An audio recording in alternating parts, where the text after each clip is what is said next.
Break के बाद आप सभी का एक बार फिर बहुत बहुत स्वागत है। आप देख रहे हैं जागो इंडिया और अब वक्त है इलेक्शन टॉप 10 का, जिसमें हम आपको दिखाएंगे कहां पर चुनावों में एक राजा की दो पत्नियां आमने सामने आ गई है।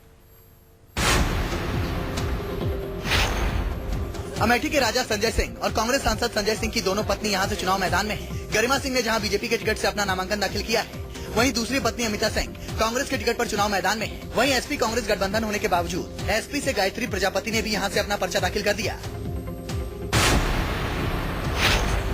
पीएम मोदी के संसदीय क्षेत्र वाराणसी में बीजेपी कार्यकर्ताओं में टिकट बंटवारे को लेकर नाराजगी है। कार्यकर्ता कैंट विधानसभा सीट से प्रत्याशी बदलने की मांग कर रहे हैं। आरोप है कि जिस प्रत्याशी को टिकट दिया गया वो इस काबिल नहीं है कि जनता उन्हें वोट दे। तरह तरह के नारों के साथ बीजेपी कार्यकर्ताओं ने कैंट विधानसभा से बीजेपी के उम्मीदवार सौरभ श्रीवास्तव को अयोग्य बताया। साथ ही पार्टी को प्रत्याशी न बदलने पर खामियाजा भुगतने की चेतावनी भी दी।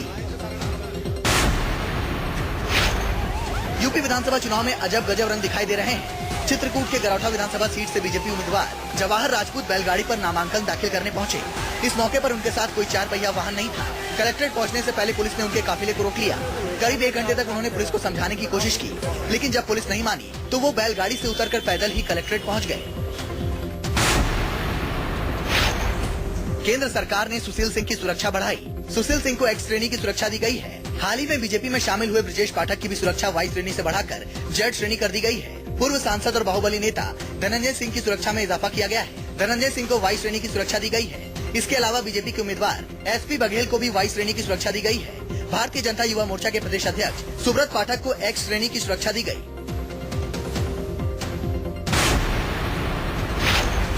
यूपी विधानसभा चुनाव 2017 के लिए बीजेपी ने प्रत्याशियों की चौथी सूची जारी कर दी है। इस सूची में बीकापुर से शोभा सिंह को टिकट मिला है, जहां 5वें चरण में मतदान होना है। बोरिया से सुरेंद्र सिंह, बलियानगर से आनंद शुक्ला, मुगलसराय से साधना सिंह, सकलडीहा से सूर्यभान तिवारी, सैयद राजा से मौजूदा विधायक सुशील सिंह को प्रत्याशी बनाया गया है। इससे पहले बीजेपी ने 31 जनवरी को अपनी तीसरी लिस्ट में 67 उम्मीदवारों की घोषणा की थी। बीजेपी अब तक कुल 380 नामों की घोषणा कर चुकी है। अभी उसे 23 उम्मीदवारों की घोषणा और करनी है।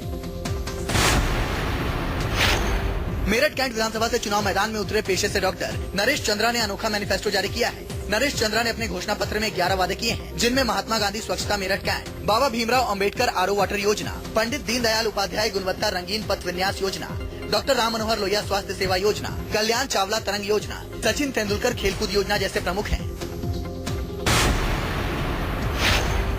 एसपी संरक्षक मुलायम सिंह यादव ने सभी तरह के कयासों पर विराम लगाते हुए कहा कि अखिलेश यादव ही अगले सीएम होंगे। मुलायम ने कहा कि वो पिछली सारी बातें भुलाकर एसपी और कांग्रेस गठजोड़ के लिए प्रचार करेंगे। साथ ही उन्होंने कहा कि शिवपाल ने गुस्से में होकर अलग पार्टी बनाने की बात कही थी, वो ऐसा नहीं करेंगे। अमर सिंह पर कहा कि वो मेरा सम्मान करते हैं। बीजेपी के स्टार प्रचारक विनय कटियार ने कहा कि अगर अयोध्या में राम मंदिर बनाना है तो यूपी में बीजेपी की सरकार जरूरी है। उन्होंने कहा कि जिस तरह ढांचा गिराया गया उसी तरह अयोध्या में मंदिर बनाया जाएगा। जो राम मंदिर निर्माण नहीं चाहते हैं वो अराजक है और देश को बर्बाद कर रहे हैं। यूपी के चुनावी माहौल में एक बार फिर मंदिर मस्जिद का राग छेड़ा जा रहा है। इस बार बीजेपी नेता कुंवर सिंह निषाद ने इसे लेकर विवादित बयान दिया है। मथुरा से बीजेपी नेता कुंवर सिंह निषाद ने मांड विधानसभा क्षेत्र में हुई एक चुनावी रैली में आपत्तिजनक भाषा का इस्तेमाल किया। उस वक्त हेमा मालिनी भी मंच पर मौजूद थी। केंद्रीय मंत्री के साथ फोटो वायरल होने के बाद कयास लगाए जा रहे हैं कि क्या धोनी बीजेपी में शामिल होंगे या फिर बीजेपी के लिए प्रचार करेंगे। बीजेपी के लिए प्रचार करेंगे या वो बीजेपी में शामिल होंगे।